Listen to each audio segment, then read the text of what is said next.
योगी आदित्यनाथ जी कभी प्रधानमंत्री नहीं बन पाएंगे क्योंकि प्रधानमंत्री पद उनके भाग्य में नहीं लिखा हुआ है। अब आप कहेंगे कि ऐसी भविष्यवाणी करने वाला मैं कौन? इनको जानते हैं आप?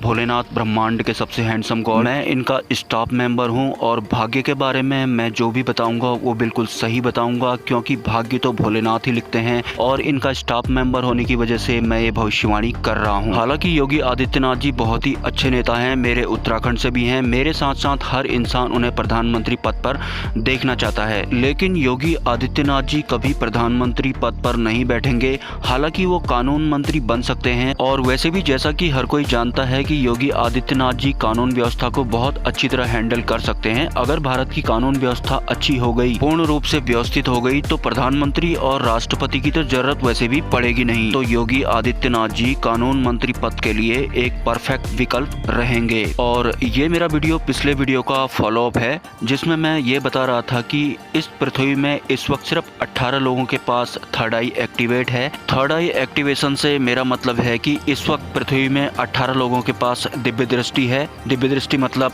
देवताओं वाली दृष्टि, जिससे कोई मन के भीतर भी अपना सच या झूठ छुपा नहीं सकता है। मुख्य 3 दिव्य दृष्टि होल्डर, नंबर 1 बागेश्वर बालाजी के धीरेन्द्र कुमार शास्त्री, नंबर 2 पांडवकर सरकार और नंबर 3 करौली सरकार। इन 3 संतों के अलावा विश्व में 15 लोग और हैं जिनके पास दिव्य दृष्टि है, और किसी किसी के पास तो बहुत ही ज़्यादा पावरफुल शक्तियाँ हैं। किसी किसी के पास श्राप सिद्धि भी है, मतलब अगर वो किसी को श्राप दे देते हैं तो उसका वहीं पर काम तमाम हो जाएगा। सच बताऊं तो उनमें से कुछ साधु संत बागेश्वर बालाजी, पांडवकर सरकार या फिर करौली सरकार से भी बहुत ही ज्यादा पावरफुल हैं, लेकिन वो कभी भी अपनी शक्तियों का प्रदर्शन नहीं करते। और आने वाले समय में बहुत सारे लोगों की दिव्य दृष्टियां जागृत हो जाएंगी। बहुत सारे लोगों की दिव्य दृष्टि जागृत होने का मतलब है झूठ का पर्दाफाश करने वाले संत महात्माओं की संख्या बढ़ जाएगी। इसके फलस्वरूप जो बुरे लोग हैं, जो बुरे तरीके से धन इकट्ठा किए हुए हैं या फिर सत्ता में बैठे हुए हैं, ये लोग बौखला जाएंगे। मतलब जो लोग गलत तरीके का काम करके खरबपति बने हुए हैं या अभी भी गलत काम कर रहे हैं, इन लोगों की पोल खुलना शुरू हो जाएगी। तो ये लोग बागेश्वर बालाजी या फिर इनके जैसे जो भी दिव्य शक्तियां अब धीरे धीरे पृथ्वी पे आने लगेंगी, तो ये उन पर आरोप लगाना शुरू कर देंगे और काफी हद तक ये बुरी प्रवृत्ति के लोग शुरू में कामयाब भी रहेंगे। और एक समय ऐसा भी आएगा कि अधर्म पूरी तरह से स्थापित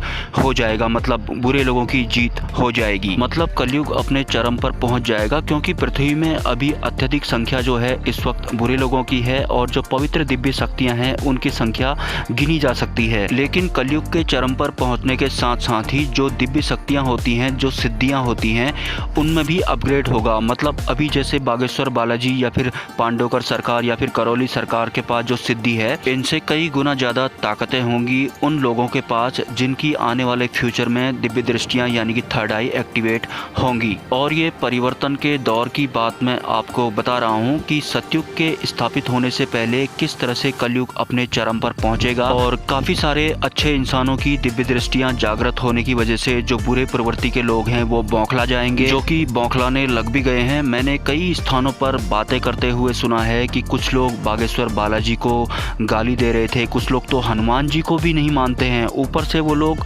अपने ही सनातनी कहलाने वाले लोग होते हैं। एक्चुअल में ये वो लोग होते हैं जिनको भगवान का भाव नहीं पता, अध्यात्म का औ नहीं पता और हनुमान जी का हौ नहीं पता, लेकिन फिर भी इनकी बाइक या कार में हनुमान जी का या फिर महाकाल का स्टिकर जरूर चिपका होगा। तो कलयुग के आखिरी चरण में जब 2 नंबरी सोच लेकर जीने वाले या फिर अमीर बनने वाले लोगों का राज खुलने लगेगा, तो ये लोग पूरी तरह से बौखला जाएंगे और ये अपने उस धन का इस्तेमाल दिव्य शक्तियों को दबाने के लिए करेंगे। मतलब ये सोशल मीडिया में भी इस तरह के वीडियोज को प्रमोट करेंगे कि बागेश्वर बालाजी या फिर पांडवकर सरकार या फिर कोई अन्य दिव्य शक्ति झूठी है, फ्रॉड है। लेकिन उसी बीच कुछ पावरफुल शक्तियां पृथ्वी पर प्रवेश करेंगी और इन बुरे लोगों का इनकी संपत्ति सहित कल्याण कर दिया जाएगा। दिव्य शक्तियों द्वारा संपत्ति सहित अगले 4-5 सालों में जिन बुरे लोगों का कल्याण किया जाएगा, उन बुरे लोगों में सुशांत सिंह राजपूत के वो हत्यारे भी शामिल हैं, जो कि महाराष्ट्र के कुछ मछुआरे हैं और आहे आहे करते हैं। टोटल मिलाकर कलयुग को चरम पर पहुंचाने वाले बुरे लोगों का अंत कुछ